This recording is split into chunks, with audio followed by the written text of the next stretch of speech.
Hi all, and welcome back to another episode of the ICIS Energy Foresight podcast. I'm Matteo Mazzoni, and I'm here today with Matthew Jones and Tom Marzec-Manser. Hi guys. Hi. Hello. We're here today to talk about the EU winter outlook, even though looking at the wind, it doesn't look that winter is coming anytime soon. But let's go straight into it, and let's start from the demand side, which is, let's say, probably the big unknown and something that everybody's looking at to understand a bit what's the room for the downside or upside on that side. So, Matt, let's start from the power side. How do we see demand right now, and what lies ahead? Yeah, both power and gas demand are down enormously so far this year. So, on the gas side, it's about 17% versus the 5-year average from 2017 to 21, 7% on the power side. And in both cases, it's just been down by a large margin in every month. So there's no signs yet of any form of recovery. And that's really informing our view of what we think is going to happen over the winter, where we don't anticipate any significant recovery against the 5-year average happening over the winter period. We think that any form of recovery on both sides is likely to be a slower process between 2024 and 2026 as we start to get a normalization of prices. But for this winter, it's ultimately quite a bearish outlook in terms of a lack of demand recovery. And as you mentioned, gas is massively down, and it's not just, let's say, weather related, isn't it, Tom? Industries that shown to, let's say, quite some distress over the past months, and it doesn't seem that the gas consumption from the gas demand from the industrial side is picking up again. Yeah, that's 100% correct. We've seen industry being very price responsive, and even with the lower prices, not low prices, but lower prices, they've definitely not come back into the market in any large shape or form. And we think, the forward curve is making them nervous. Our colleagues within ICIS who focus on the petrochemicals industry are very pessimistic in terms of utilization rates within Europe going forward due to the build out of capacity elsewhere over the last 5 years and the high costs that now Europe faces. So we do remain pessimistic that industry, particularly in the petrochemicals sector, will return to consuming levels of gas that we've seen in the past for some time still. And is this just a European flag, or do we see gas demand being, let's say, flat or down also across other geographies? I mean, industrial gas demand is down elsewhere. Around the world, consumption of energy has been decreased due to high levels of high prices of late, and that is helping ease the balance on an LNG side, which then filters through to the gas side to a certain extent, certainly.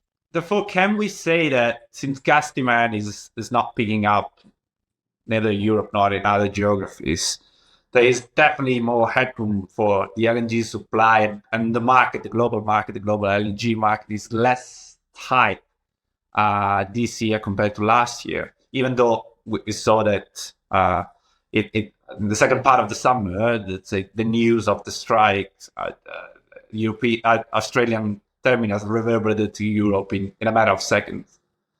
Yeah, I think that's really fair. Our view on Japan LNG is something like 2023 will be down 10% versus 2022. Our view on China is not nearly as bullish as many commentators had at the beginning of 2023. So consumption there is on an LNG basis has not been as high, and as you say, that's eased the balance. And while we've seen that concern over Australian production due to strikes, I think now that actually Europe has seen a resurgence in Norwegian production, actually those ripple effects of things like Australian strikes are less pronounced. Though the original strikes came out at a time when it was relatively speaking quite tight in supply margins from Norway. Those have gone away because the maintenance is finished, and now we're seeing a lack of bullish drivers out there, really. So if I join all the dots, the picture that you just drawn basically indicates that there is a, let's say, a bearish outlook, at least in the near term for the ICIS CTF. Am I correct? Yeah, certainly a lack of bullish. We see downside on the horizon. A bearish gas price, so gas price is actually falling, is definitely also good, positive for the power sector, Matt. Is that a correct interpretation? Yeah, that would certainly be the case. I mean, we've seen that gas and power prices have correlated extraordinarily closely for the last year. So any bearishness in the gas market will have an impact on the power market going forward, yeah. So we have all elements that somehow, point a rather rosier picture for this winter compared to last winter when we look at both the supply and demand side, even though the demand side looks pretty stressed at the moment. Do we see any other factor that may have a role in the coming winter? And by that, on the power side, for example, referring to the weather component, which is less of a factor for the demand, but is definitely becoming a factor for the supply side with the incredible amount of renewables that have been deployed over the past few years. Yeah, I mean, it really depends on which country you're talking about. So if you look at a country like France that has a great reliance on electric heating, there is a tremendous amount of variability that you can get in demand this winter. That comes from the extremes of what weather conditions could be. So it's around 25 terawatt hours by our calculations, but it's a lot less in most other markets in Europe. Germany around 14 terawatt hours, under 10 in the rest. But on the supply side, you can get an even larger amount of variability because of the amount of renewables that have been installed, and particularly wind capacity during the winter. The load factors of those technologies can vary enormously. And that means that countries like Germany, Great Britain, with a lot of onshore and offshore wind respectively, have an enormous distribution of possibility based on the weather conditions. And that's something that we'll see get more and more extreme every year because of the amount of capacity that gets installed across Europe. And of course, that has a knock-on impact on gas demand for the power sector and then also on emissions within Europe. So effectively, we can say that weather is definitely a component for both gas and power, and the seasonality is definitely there for both markets, but somehow flipped if we look at those markets. For power is more on the supply side with the impact on renewables, while for gas is more on the demand side. What's the outlook for gas demand, or for the weather? Since circling back to the initial point for this winter, Tom, is it like gonna be mild? The short-term outlook for weather is that of a mild winter, certainly, or the beginning of a mild winter. There are indications on longer-term forecasts, which maybe are less reliable as you move into Q1, which also suggests it's going to be mild. So from a gas perspective, that's another bearish factor. September just gone had some very low demand because it was unusually one of the hottest Septembers on record, effectively. And if those sort of patterns play out again, then that will clearly feed through to the gas consumption as well. So if I sum it up, guys, what I get from what we discussed is that overall there is, let's say, bearishness ahead in terms of both markets, but still the situation can change quite rapidly, and the market will remain quite volatile due to several reasons or several factors that are still, on the balance. Am I correct?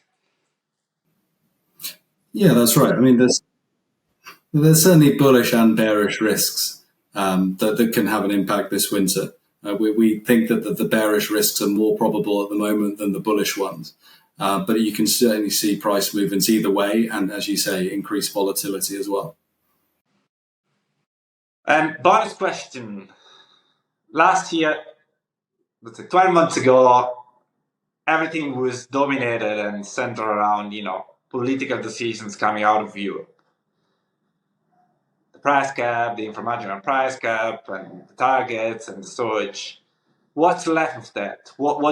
Is that gonna have any impact, or is the market back to functioning as normal, guys? Those price caps on the gas side remain in place, but the prospect of hitting them are I would say, pretty low, given where we're trading at and where the cap is set. The storage targets remain in place, and then the market is following those targets, and again, that they will be a good target or good bellwether in terms of where we're going and understanding them. I think any additional curveballs from the European Commission this year are extremely unlikely. If that's what you were really asking, I think the market is now functioning certainly better than it was last year. To use a phrase, are we out of the woods though? No, just because the European Commission's not getting involved doesn't mean that everything's fine and rosy again though. It's the same on the power side. It's slightly different. I think that there's no demand targets in place on the power side. They went much earlier this year. Inframarginal price cap was slight differentiation across countries, but has basically been phased out over the summer through to now. So there's pretty much nothing in place across power markets, but there's still discussions going on. Macron in France last week was still talking about trying to find ways to protect consumers from high prices. So these negotiations are still happening at the country and the EU level. But I can't see any short-term measures being brought in this winter unless we got a really extreme gas price situation. Very good. Thanks a lot. Very informative. It's always a pleasure to discuss it. And I'll see you next time. And obviously, if you want to know more about Energy Foresight or anything that we do, just click on ICIS.com or on the QR code that it appears right now. Till next time.